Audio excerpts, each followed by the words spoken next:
Deploying priority unit S Mark 1. I should scan it first. Those things on its legs are glowing. I think it's charging up.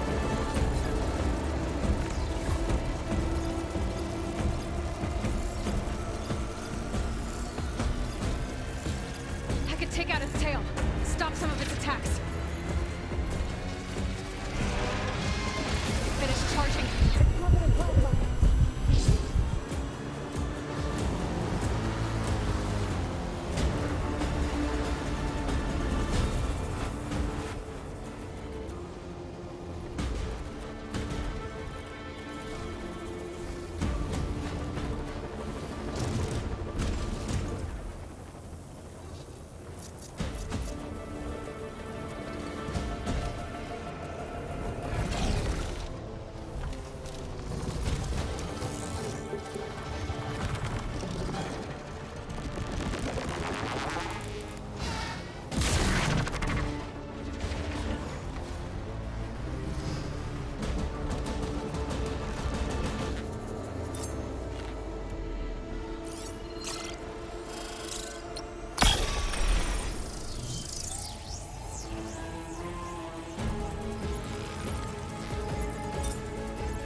Dropped a heavy weapon.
It's done. You did it!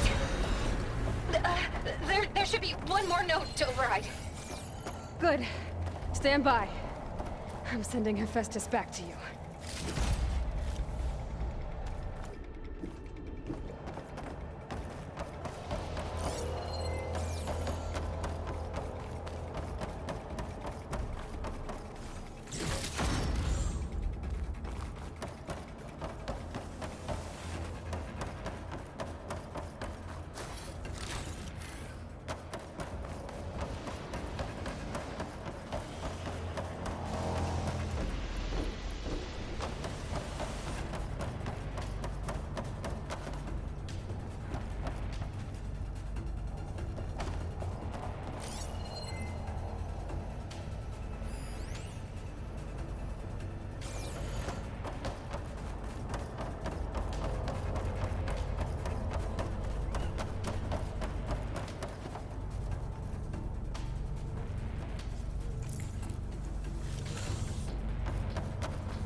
No more hiding, Hephaestus!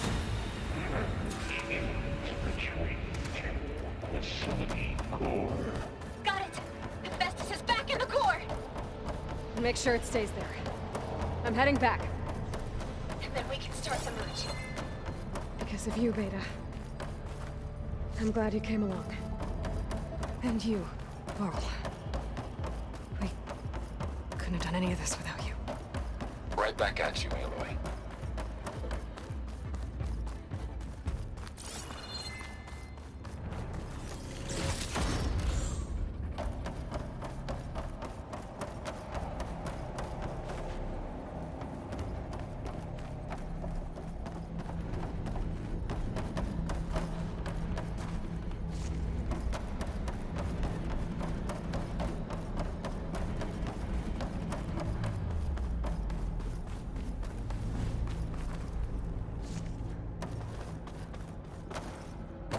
Aloy, the bypass is done. The core is stable. Hephaestus is 100% contained. And we better get started with the merge. It's all set up. Gaia, establish the link, please.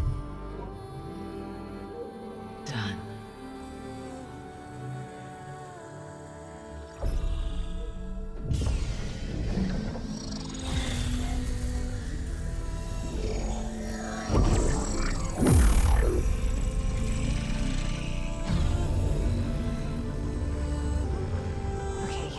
To complete the merge, we need to excise Hephaestus' malicious code. Carefully.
Well, hello, redundant copy.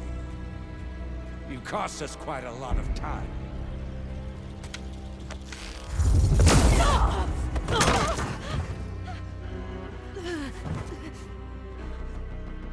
Eric, get Beta. And squash that bug while you're at it.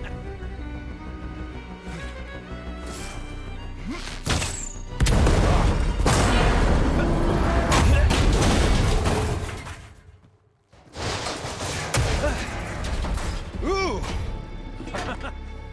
Get behind me.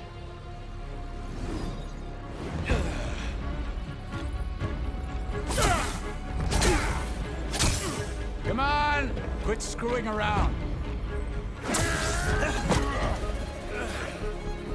Yeah, we're having fun, right?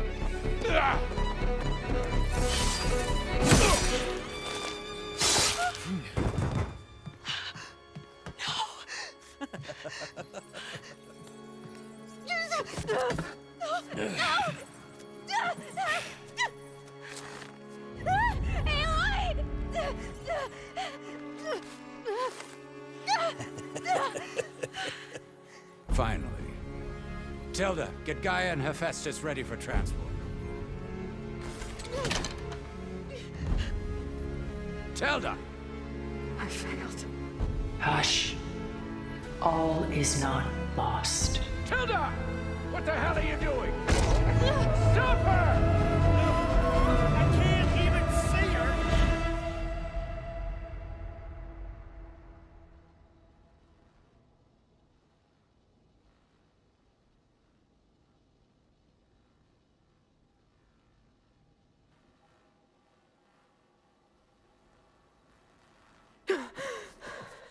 Beta.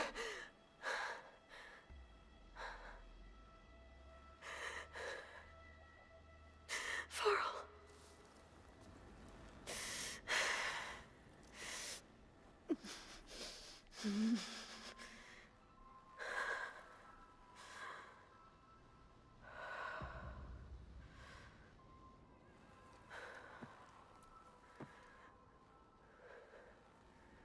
Where am I?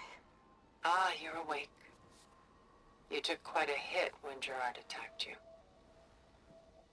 I imagine you must still be in a great deal of pain. I can assure you that we are safe. The others can't detect us here. You mean the other Zeniths? You must be Tilda. I wasn't sure if Beta would have told you about me. Where is she? Alive. And while she isn't where she wants to be, not in urgent danger. We must discuss how to get her back, of course, after you've shaken off the cobwebs. When you're ready, take the stairs down the hall and come see me. In the meantime, I'll make breakfast. Breakfast. Okay.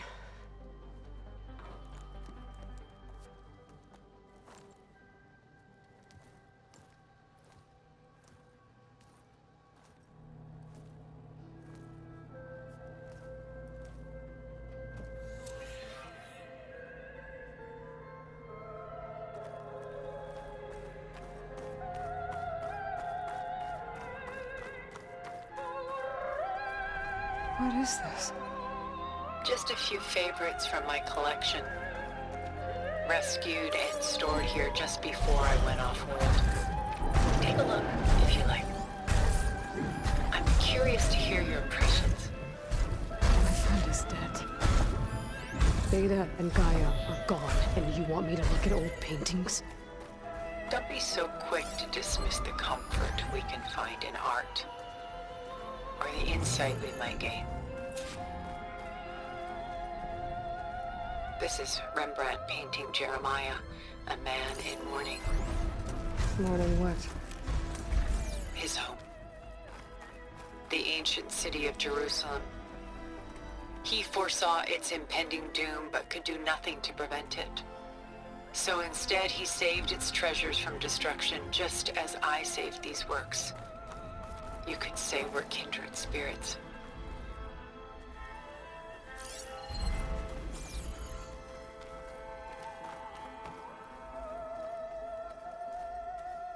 Selene and Endymion. She's the goddess of the moon. whereas he's a simple shepherd. Beside her is the god of love, Cupid. So she's sneaking up on him? More like visiting him in secret. The torch that Cupid bears represents Lene's undying infatuation with him. Though the two must remain apart, her love will forever burn.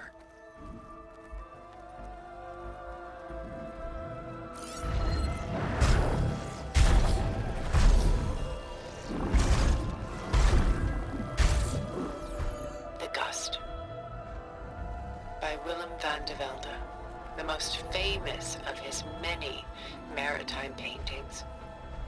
A ship crossing into the unknown. I guess you're familiar with that. Indeed, which is why I appreciate this composition in particular. Though waves and wind threaten to destroy the ship, it perseveres, clinging to the light even as darkness closes in all around it.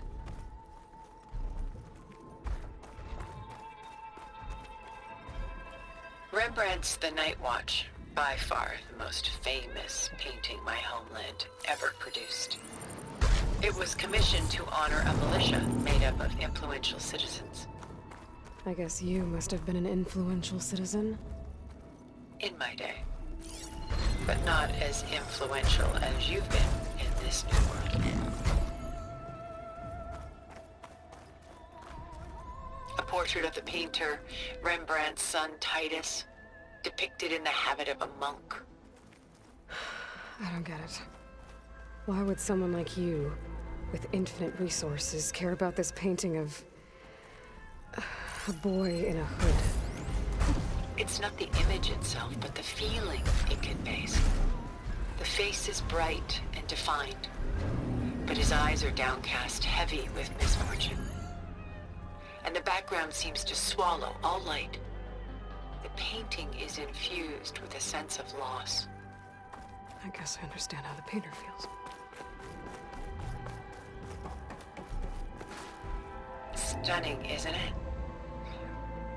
Paintings were the only masterpieces of my people's golden age. This is Van Vianen's Lidded Ewer, molded from a single sheet of silver. What was it for? How like Elizabeth you are. Function over form. Its practical purpose was less important than its meaning. Van Vianen created it in honor of his late brother, who himself was a famous silversmith. A memorial. Yes. Such beauty from sorrow. A lot of weight on his shoulders. I know the feeling.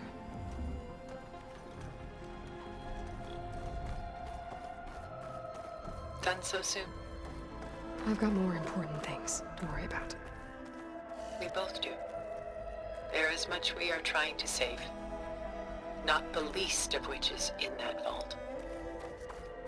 There's nothing wrong with savoring such treasures for a moment more. Or come upstairs and we'll get down to business. Your choice.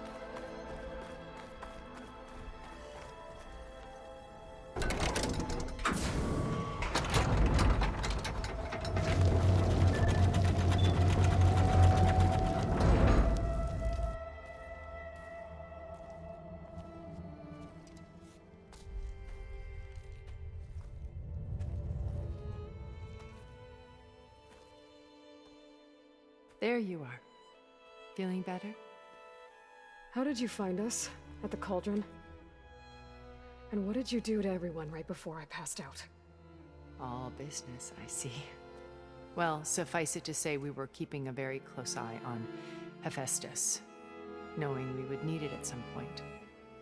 Your ruse didn't fool us, and as for my little trick, it was an overload of the senses, accompanied by an energy discharge. Gerard and Eric were only momentarily disoriented due to their shields, but it rendered you unconscious while I got you out. Perhaps some breakfast might steady you a bit?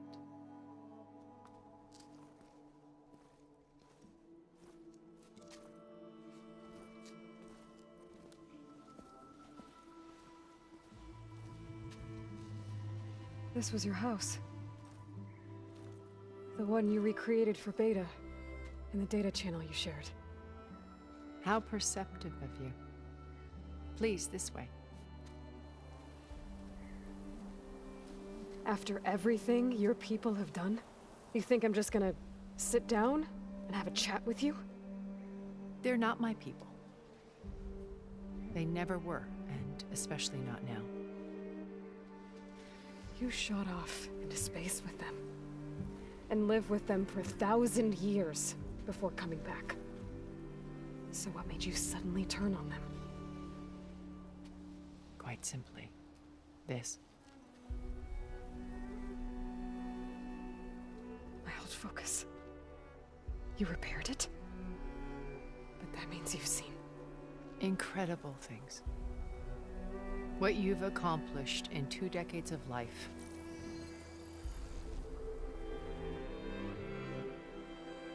A 1,000 years at my back and I haven't even come close.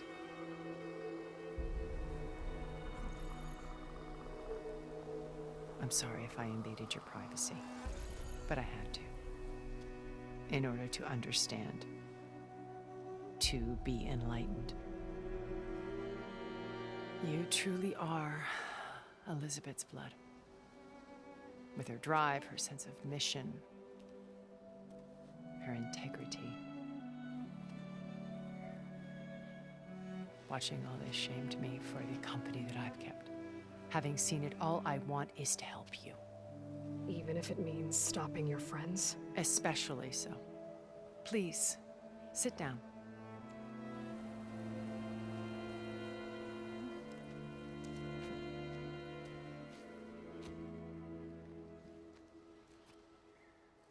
There. That's better. Now, we must recover Beta and Gaia at all costs. By now, you must know that Gerard intends to use Gaia to reboot the Earth's biosphere. Remaking this world to specifications that would only suit us immortals. This process will kill every living thing on the planet. He calls it a clean install. Not if I stop him first. Not if we do. And once he and the others are gone, we can work together to fulfill Elizabeth's dream. I'm sure Beta told you that there's a build of the Apollo database on board our ship. A complete collection of human knowledge. With that and Gaia, we could do everything Elizabeth wanted. Heal the biosphere, educate the people of this world, uplift them. Create the world she imagined. Let's not get ahead of ourselves. From what I've seen, your friends are invincible. I do wish you would stop calling them my friends. And they're not invincible. In fact, a friend of yours has found a way to defeat them. Silence. Oh, he's been a busy bee, building an army powerful enough to crash through Gerard's precious base. Regala and her rebels. Even now, she's preparing a final march on the Tenakth capital. When she wins, she'll have the entire tribe under her control. Hundreds of warriors and machines to throw at the base. She's been duped. They'll all perish, of course. But it should be enough to break Gerard's defenses and allow Silence to kill him. Along with all the others. Using the new weapon he's developed. Yes, he's found a way to circumvent our shields. Truly an exceptional man. He's planned for everything. Except you and me. You see, while his army is battering down Gerard's doors, you and I will sneak in through a back way. One that only I know about. While Silence and my friends are busy battling each other, we'll take back Beta and Gaia. I told you I want to help you. I mean it.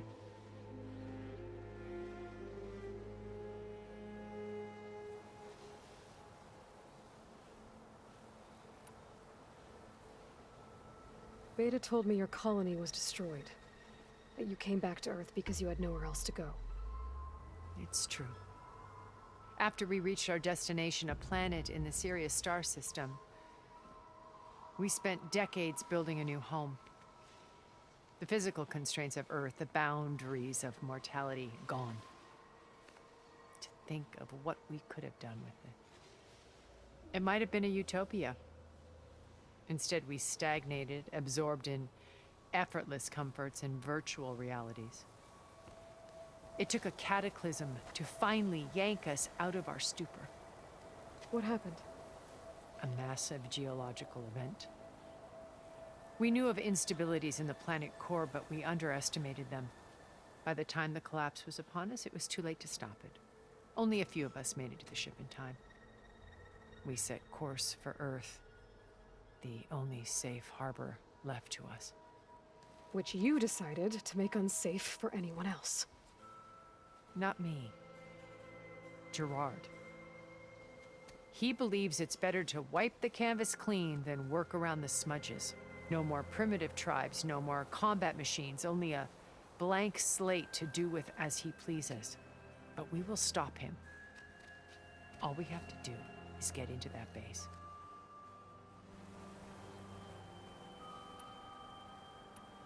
What exactly is your plan to sneak into the Zenith base? We will make use of a lesson I learned from an early age. Always know your exits. In this case, a place where Gerard's new construction meets the ancient foundation, a passage that only I can access. When Silence flings his army at the base, we will enter through this back door, bypassing most of the fighting. The distraction will provide us with a window in which to rescue Beta and Gaia.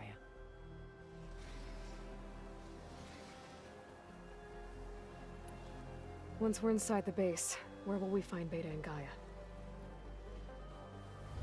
Here in the command center. By then, Gaia will have been reunited with all of its subordinate functions, including Hephaestus. What about the alpha build of Apollo on your ship? A simple matter of recovery once the others have been dealt with. With that in hand, we'll have everything we need to make this world as it should be.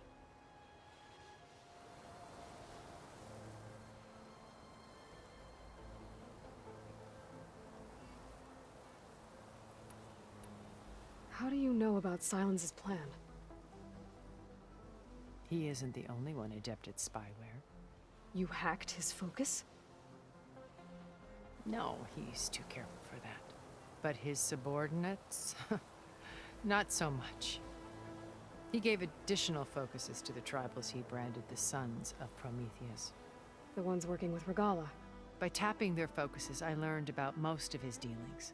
The distribution of override technology, the arming of Tanakh rebels, and the secret pact with Regala to attack Gerard's base. But how did he come up with a weapon that can take down your shields? That's the one thing I haven't been able to figure out, but however he did it, I'm quite certain it will work. With it and the Tanakh army, victory seems to be within his grasp. Such a shame he'll be disappointed.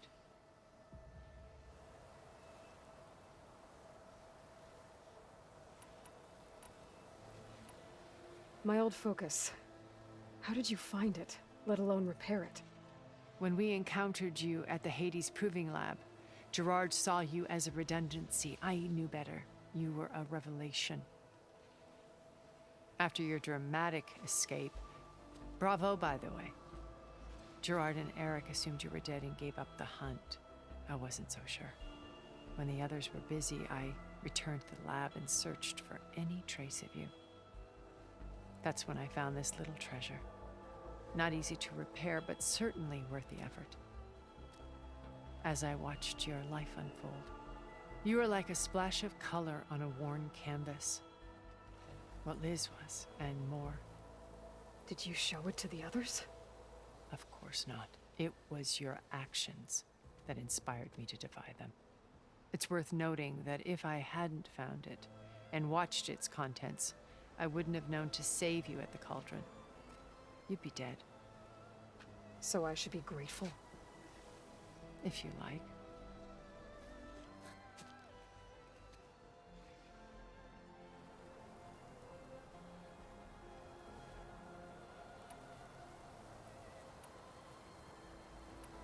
So you know all about me. What about you? What would you like to know?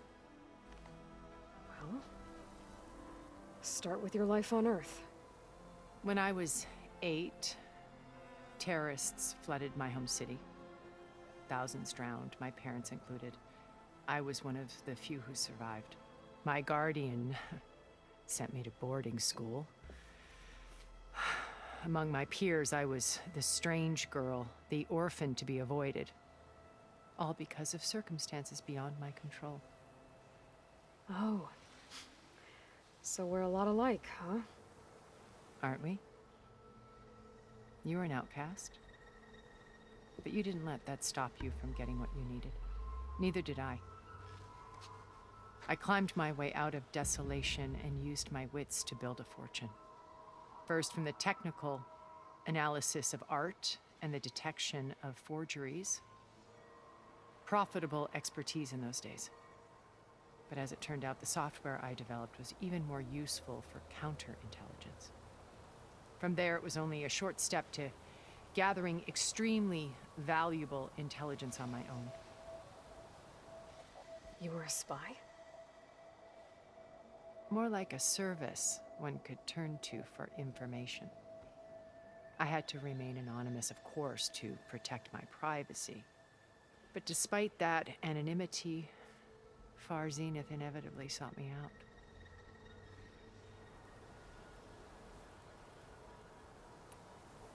What happened when Far Zenith approached you? They painted an irresistible vision of humanity's future. One where we need not fear illness or death, where we explored the furthest reaches of the stars and thrived. It was only later that I realized that they only intended to bequeath this future to the rich and powerful. By the time I finally figured it out, the walls were closing in, Pharaoh's machines were devouring the earth. So I accepted Far Zenith's invitation to a berth on the Odyssey. I wanted Liz to come, but she had nobler plans, as you well know.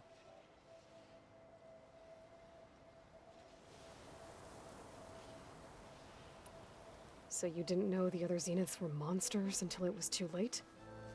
I knew some of them were, certainly. It wasn't until we were off-planet that I understood the true scope of their greed. I was grateful to simply be alive, but the others became obsessed with a kind of effortless immortality. They built a colony where machines serviced their every need, where any memory or fantasy could be endlessly savored in virtual reality. It wasn't life. It was stultifying, a pampered dream state. As the decades passed, I withdrew more and more, alone yet again, but this time with eons to consider my mistakes. Now finally, having met you, I feel like I have a second chance. To do what? Help you, of course. To fulfill Liz's dream, which isn't so different from Far Zenith's original vision. A better future for humanity.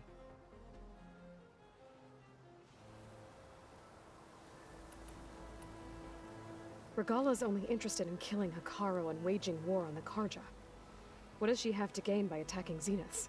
It's the price she must pay for her war. Without the ability to override machines, her little rebellion would have languished in the desert. So she trades with the Sons of Prometheus.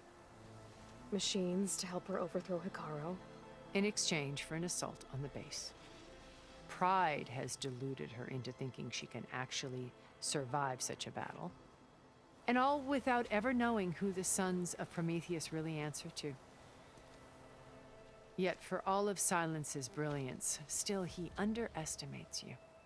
That blind spot is what will allow us to take Beta and Gaia right out from under him. While hundreds of Tenakth are cut down outside. So you knew Elizabeth. What was she like? Liz was everything she was.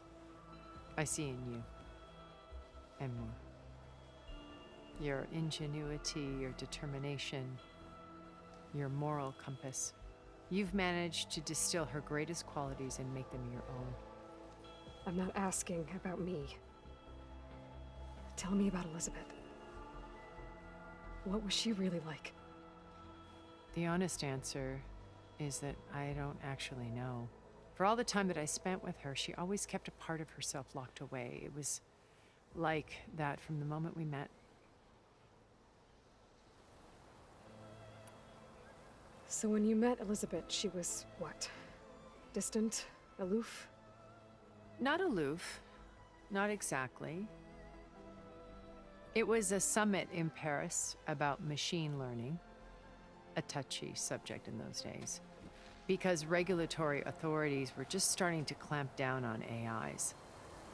Liz gave the keynote address. She had already achieved great renown for her work in automated environmental reclamation. But in her address, she was just starting to imagine the next step. An AI-driven system that wouldn't just act on its programming, but actually take responsibility for its sphere of influence. To care about life. Not just follow orders. Revolutionary stuff. I was fascinated. And I wanted to meet her for a long time. I watched her after her talk. She had spoken with such moral authority, such empathy. But after that, she retreated. I could tell she felt uncomfortable with all of her admirers. It was as if giving the talk had cost her something. I didn't want to be a pest, so I planned my approach carefully. So how did you finally approach Elizabeth after her talk? I picked the right moment. The morning of the next day, right as she came back to the conference, she had just had her coffee. She was fresh, rested. It was like she had braced herself for the onslaught of colleagues. I asked if I could walk with her, then put forth a question about her talk that I thought was intelligent. Her answer made me realize it wasn't, but she was very welcoming. Almost as if we were previously acquainted. It was only halfway through the conversation that I realized she knew exactly who I was. It was quite a shock to me. My business was trafficking in secrets, and I took great pains to protect my anonymity. So that was Liz, perpetually one step ahead. I came to view our meeting as a metaphor for our friendship. She always seemed to know me far better than I knew her. I guess I know the feeling.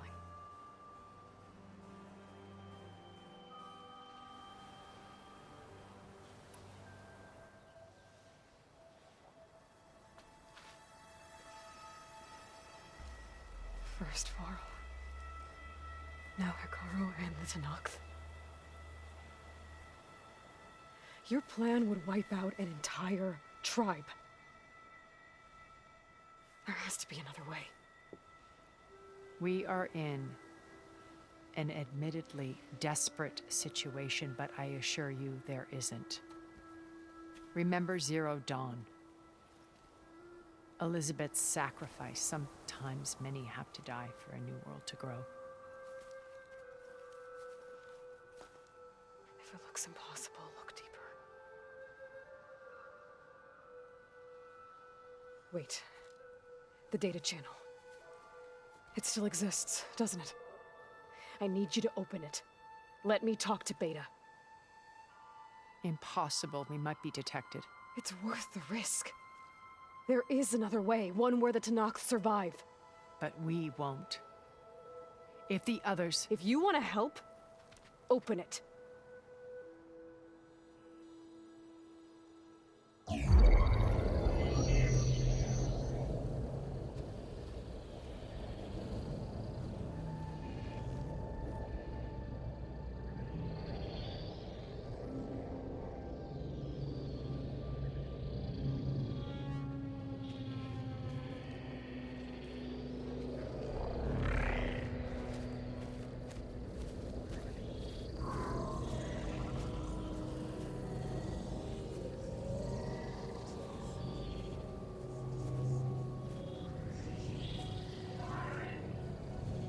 What are they doing to her? Virtual reality dissociation. The manual merge of Hephaestus will take hours upon hours of tedious micromanagement. If she resists the work, they run simulations to induce feelings of isolation and despair. Beta, can you hear me?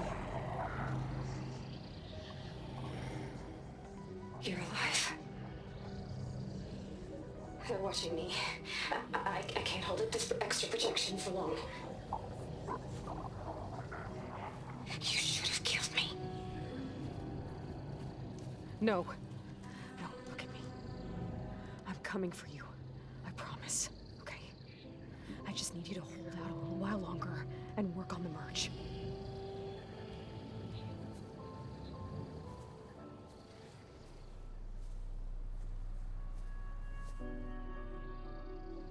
Then I think it can be done. I'll contact again when it's time. Can you hold on? As long as I know you're coming for me, I can endure anything.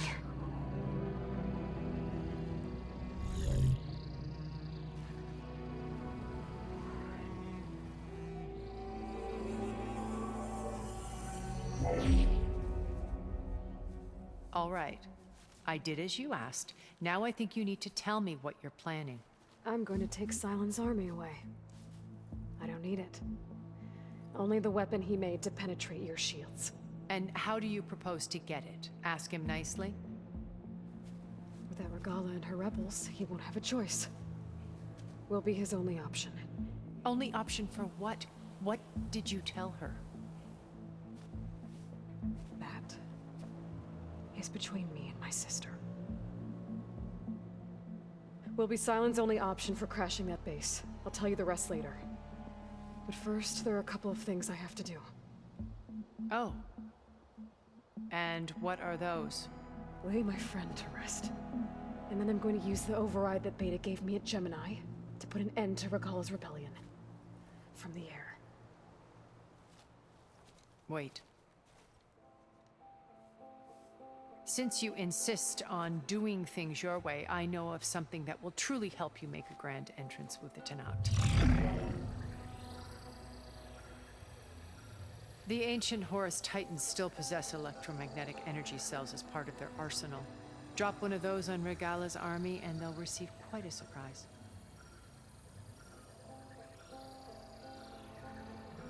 So go, do what you must. I'll come to your base if you manage to bring Silence to the table. Not if. When.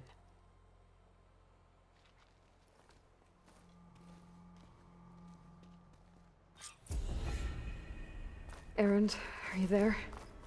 Aloy! Aloy, is that really you? Yeah, it's me. Where's everyone else? We're all... We're back at base. What happened? It might be easier to explain in person. I'll try to join you there when I can. Okay. We'll wait here for you. It's good to hear your voice, Aloy.